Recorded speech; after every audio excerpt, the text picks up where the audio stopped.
Hello everyone, and welcome to Memory Matters for All Ages. I'm Janelle Nichols from the Gables of Hudson Assisted Living Residence. We welcome back Kathy Kilpatrick, a speech-language pathologist with 40 years of experience, and we're thrilled to have you back with us again today. Thanks. She's a national speaker and author of over 30 publications. And last week we talked about multitasking and the complication that technology has brought to our multitasking. And Kathy, I have to tell you, it was humorous. We did get a couple comments about your new iPad here as far as the ironic part of talking about technology, Right. but that was kind of fun. We'll see if I can keep it up and not mess it up, and that'll be a whole other session. That's right, but it works as long far. as you still give your audience their attention. And that's what we're going to talk about today is attention. Right. Tell us a little bit about. Okay. Well, we've talked about, and this is the second week of the month, we're talking about mild cognitive impairment, normal aging, early onset Alzheimer's disease, mild dementia. And it's so very important, as we talked about last month. I think one of the cornerstones of helping our memory when those things are going on is attitude. You got to be willing to show up and do some of the work, and I see people who do and I see people who don't. And then the next cornerstone is really paying attention, because if you don't pay attention, you're not going to get the information that you need. Absolutely. I want to take this moment to remind everybody that at the end of the program, please watch all the way to the end, because you'll see information there about Kathy's website and her blog, and you can go on there and get more information about what we're talking about today. But Kathy, I think that we would be remiss if we didn't talk about listening and hearing in this subject that we're talking about today. Is it true what I've heard that in order to connect to what somebody's telling you or to a fact, you need to listen 5 to 10 seconds? Correct. Can you elaborate on that a little bit? What happens is you've got your car keys in your hand, right? And you put them down on the run. As you're thinking of something else, saying something to someone and going to do something else, you have not noticed. You have not paid attention. So if you deliberately look, that's going to take a couple of seconds, or deliberately go to a place and put them down, you've given the attention. So there was a novel I read once, and the man was afraid that he was going to have Alzheimer's disease, and because it was in his family or whatever, and so he turned around and would hide things all the time, and then try and remember where he put them when he got home from work. And what was he doing? He was deliberately paying attention to what it was that he was doing. And you're so right about the hearing. And I'd like to do a show down the road. I just heard some research about hearing loss and memory, and so I think we'll talk about that another time and maybe give some of the research that's going on with that, because 65% more of the older population has hearing loss, and if you don't hear it, verify it, then you're going to have some problems. Well, I think you're absolutely right, and I think that one of the keys is paying attention to, like your example of the car keys is perfect, because how much time do we waste looking for the car keys, looking for our glasses, looking for our phone? It was funny.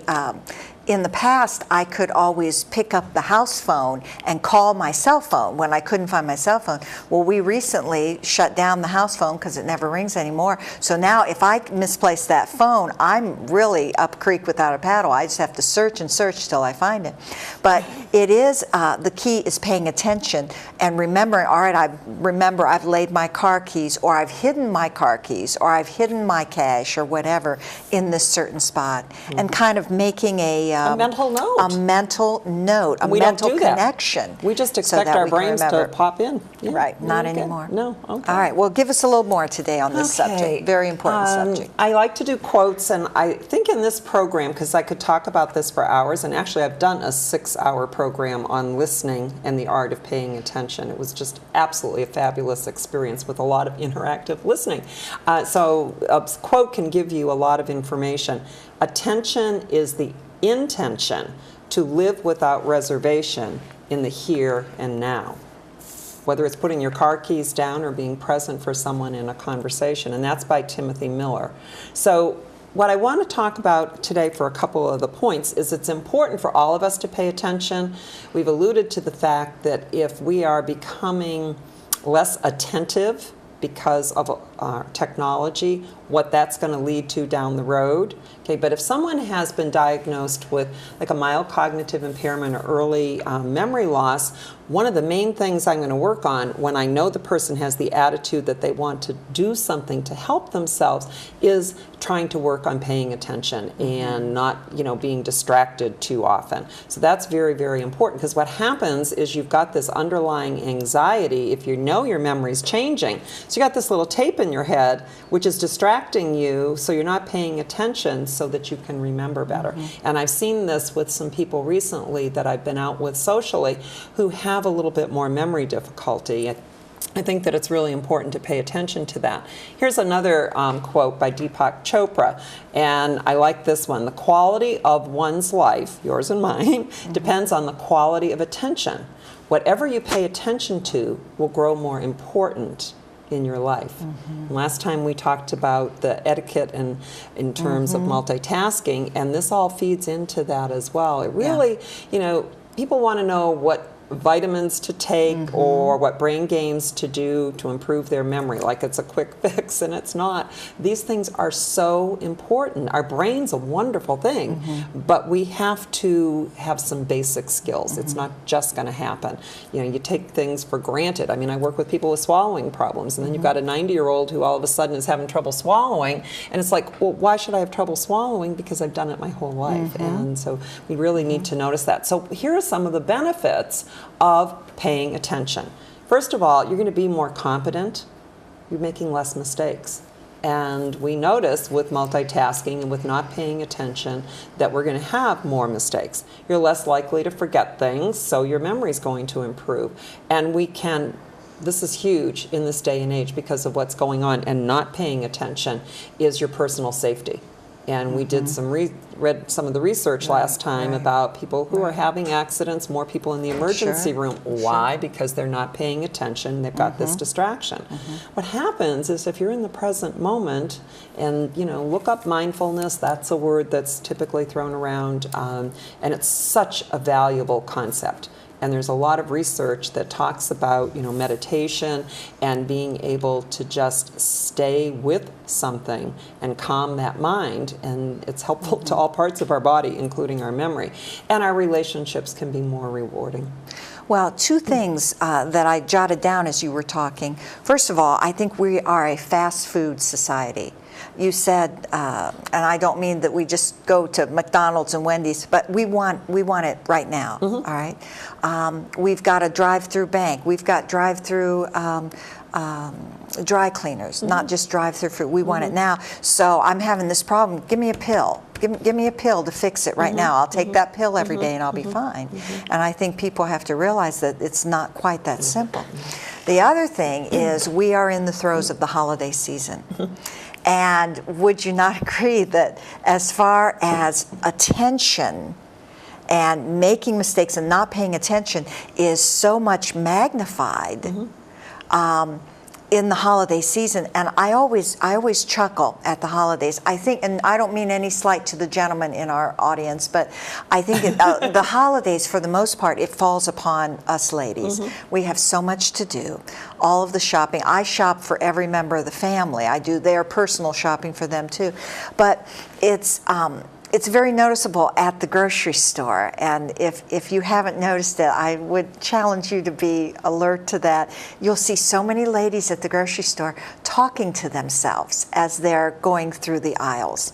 And I think, I know I do that because I'm trying to concentrate. I go with a list, but still I have so much on my mind that I forget things. I'm making mistakes because I've got to pay extra attention because there's just so much to do. Right, right. You know? So that's why you end up getting home and then have to go back to the grocery store for the one thing you needed that was the key ingredient. Or the one thing you went for. That's exactly right. Yeah. That's exactly right. So give us some tips to get us through Another this quote time. by William James: "The faculty of voluntarily bringing back a wandering attention over and over again is the very root of judgment, character, and will.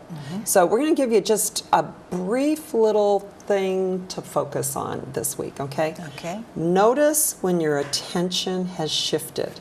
So let's say you're working on a project, and then a worry comes into your mind, something someone said to you, whatever. The phone rings, somebody has got your attention, excuse me, and so your attention is shifted. So what you need to do is accept, but notice that it's shifted. Because what happens is often you're doing something, and then you get distracted, from the distraction, and pretty soon you don't even remember 2 minutes later what you were doing. Okay, so then gently redirect your attention back to, oh, I need to finish this blog that I'm writing, and no, it would be a really good idea to get dinner started, but let's leave that and finish what I'm doing and just come back to, the research shows that we make less mistakes and it takes less time. So we need to figure out what our interferences are. Do you do several things at one time? And we've talked about task switching.